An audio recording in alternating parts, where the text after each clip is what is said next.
ఆయనతో నీతో ఆయనకి సరైన అనుబంధం ఏర్పడిన దాకా నువ్వు ప్రయాసపడాలి.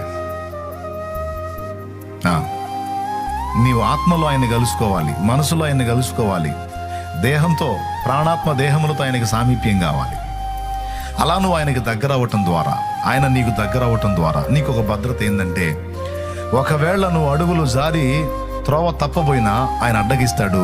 ఆయన అడ్డగింపులు నీకు అర్థమవుతాయి. అర్థమైందా? ఆయన నిన్ను అడ్డు తగులుతున్నాడు అన్న సంగతి నీకు అర్థమైద్ది. అంత బ్యాలెన్స్ చేస్తాడండి. అడ్డు తగులుతాడు. ఇన్నిసార్లు అట్లా పెడగా వెళ్ళబోయానో నేను మొహమ్మగలు కొట్టుకోవడానికి. పిచ్చి మహారాజు ప్రతి ఘట్టంలో అడ్డు తగిలాడు. అడ్డు తగిలరే అట్లా పోతే మొహం బయలుదా, అది కరెక్ట్ కాదా. కానీ ఎన్నిసార్లు నన్ను బ్యాలెన్స్ చేసి ఈ రోజుకి